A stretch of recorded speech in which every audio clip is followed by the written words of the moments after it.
Hey guys, I hope you're well. So, as you know, Paul Kagame has been criticizing the UN publicly and the fact that the Blue Helmets are not doing much in Congo. Obviously, if you read through the commentaries of the videos of Paul Kagame saying this, there are many people that actually support what he said, they agree with what he said, and these are people that look at the conflict without actually knowing what is he doing in reality. One thing is what they do, and another thing is what they actually say in public. So people need to understand certain things because there are videos coming out which are showing the local population in the eastern part of Congo cheering the M23 rebels, cheering the Rwandan forces. Okay, so Congo, as you know, and many African countries, they were partitioned by Western powers. Congo became a country in which all the big powers at the time they agree in keeping this country as a peaceful place where they will all exploit it and benefit from the exploitation of natural resources and human resources, including slaves and including plantations. They put Belgium as their supervisor power in the Congo. Okay, during colonial times, there were certain individuals from what we call today Rwanda and Uganda from these territories that they were moved into the eastern part of the Congo in order to work in plantations. So this is one ethnic group in the eastern part of the Congo. There was another ethnic group, I believe, was in the 1960s, where there was a civil war in Rwanda, that they moved in as well, fleeing the Hutus who took power in the country, and they found refuge in the eastern part of the Congo.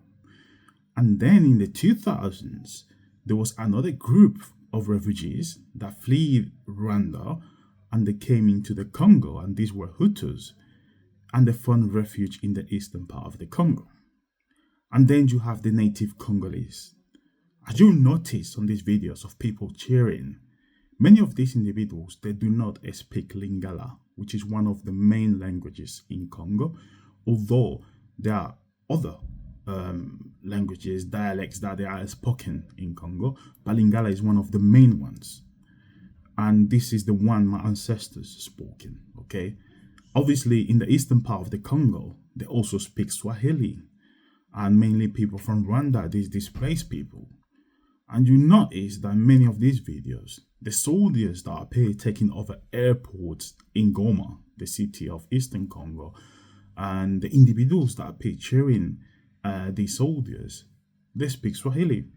So many of these are the individuals that are not ethnically Congolese.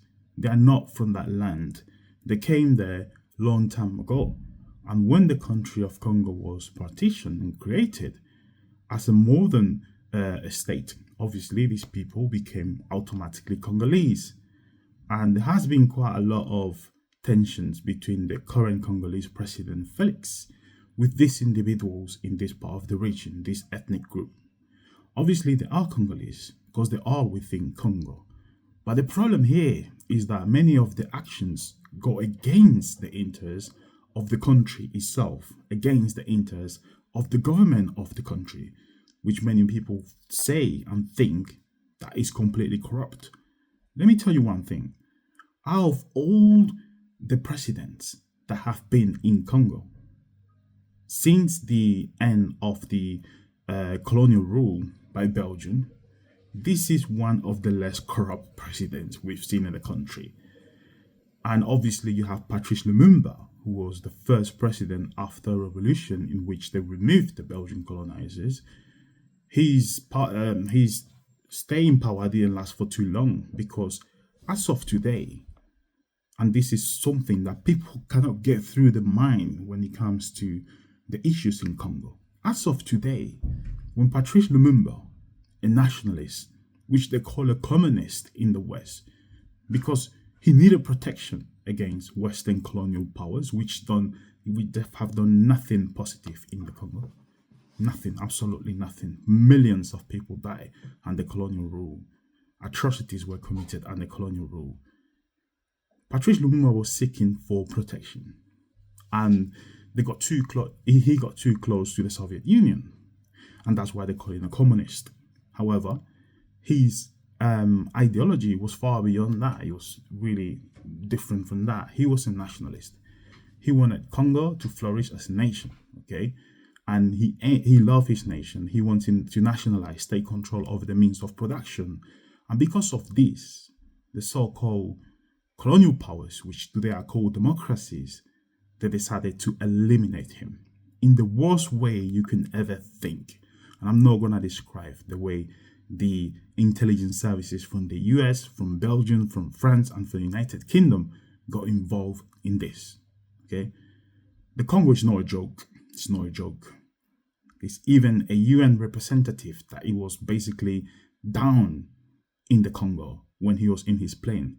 And this was one of the most sympathetic UN representatives that I've seen in this country. Okay, there's even a movie about his story. Anyways, the fact that during colonial times, after colonial times, you have these countries, all of them coming together to destabilize. The same ones that came together to say that the Congo was a place where it will be no war between Germany, Britain, France, and all these big countries. Okay, it will be no war. They are the same countries that after the colonial times, they destabilize the country. Not only that, they make sure that a dictator was in place and that person wasn't removed until the French got tired of that person and allowed his removal from power by the Rwandans, who intervened in behalf of the same colonial powers. So the dynamic is still the same. For people that were born yesterday, or let's say 1 second ago, and they don't understand how the power dynamic works in Congo, and they quickly criticize and basically blame the Congolese government for what's happening today. There are many things going on behind. The balance of power doesn't rely on the Congolese president, neither in Paul Kagame. There are other interests, okay? And one of the interests as well is keep bringing the Congolese conflict every 3 to 5 years just to refresh people's minds, okay? Just to explain to them how poor the Congo is, how much help it needs from the international community. And then throughout this propaganda period, what happened is that is ethnic cleansing of Congolese people in this area. And as I was telling you before, this group of individuals, which are more ethnic groups there's people from Uganda, from Rwanda, and from other countries, okay, Burundi, that they are in the eastern part of the Congo, and the interest does not align with the Congolese government, neither with the Congolese people. And the people that are saying that the M23 are not actually killing the civilians because they've seen the videos. Well, actually, these civilians are from the same ethnic group. But there are thousands of reports of these individuals, M23, and other gangs, committing crimes in public, in front of the child, the kids of a female that have been, I'm not going to say what they were doing, but you can imagine, in front of their own kids. There are many Congolese refugees that came to Europe. Ask them about the reason why they came here, and they will tell you, those that come from the eastern part of the country, what was the situation there? It was horrendous, and it is horrendous. And it's the same powers behind the problem that we have in Eastern Congo today. So this ethnic, understanding the composition of the society in the eastern part of Congo is important before making comments such as blaming the Congolese government, praising Paul Kagame for what he's saying that he is a great leader. How can a great leader continuously intervene in another country's affair? How can a great leader, if he's such a great leader, why he's not sending peacekeeping troops into Congo to eliminate the rebel threat? Why he's not sending Ugandan soldiers, which are one of the most trained, the elite army in Africa, basically? Why he doesn't send them to eliminate the M23 problem? He will say, well, that's the Congolese problem. Yes, but why are the Ugandan troops coming into Congo and doing absolutely nothing apart from destabilizing every 3 to 5 years, reaching a peace agreement and going back to the country after ethnic cleansing the whole territory. And every time they expand more, because obviously the resources that are in the territories that they temporarily invade and ethnic cleanse for a time, they run out of minerals. They expose these territories and they need more. Okay? So now we have a president that pretty much doesn't want Rwanda to get involved in the politics of the country. Okay? And this is why you have what we have today. The problem is created and a solution is provided. It's always the same thing. But obviously, who is to blame but the Congolese people, the Congolese government, the Congolese individual that decided to live in the East? You cannot blame Paul Kagame. You cannot blame Rwanda. You cannot blame these countries that are behind Rwanda, Uganda, Burundi, and other countries that all they do is get involved in the Congolese conflict. Other countries that all they do is talk in the African Union and do absolutely nothing against the massive atrocities that are taking place in the Congo. Okay? Congolese people are used to this. They've grown really strong and they know what's happening. And as Patrice Lumumba said once, there will be a day when Africans will write the destiny of Africa, basically. They'll be the ones writing the history of Africa. No colonial powers, no interventionist nations like Rwanda. It will be real, true African leaders, like the ones we see, for example, in Burkina Faso at the moment, in Mali, in Niger, that they decided to remove all the traces of colonial powers from the countries, all of them. And you see now in Congo, mainly in the capital, there is a process going on. People are upset, they are tired, and it seems like they're seeing through the thick fog that have been blaming many of them for many years.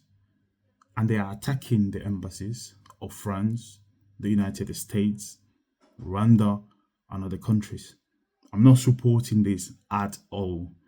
I don't think that violence in the way they're doing it is the right way to go. I don't think so. However, this reflects the anger of the people. They are tired of this. And they're actually looking at, blaming at the real perpetrators, the real organizations, the real countries that are supporting this. Because they can do too much talk and reach agreements. But they're not doing anything to stop this conflict once and forever. To let the Congolese people live in peace. To lift this curse from Congo, which have claimed the life of millions of individuals in the last hundreds of years. So I hope you like this video. Please share it with your friends, with your family. And there are many people out there talking about Congo, I know. So make sure you get your information from the right sources. Everything I said, you can't find it on the internet. Okay? So I'll continue informing you.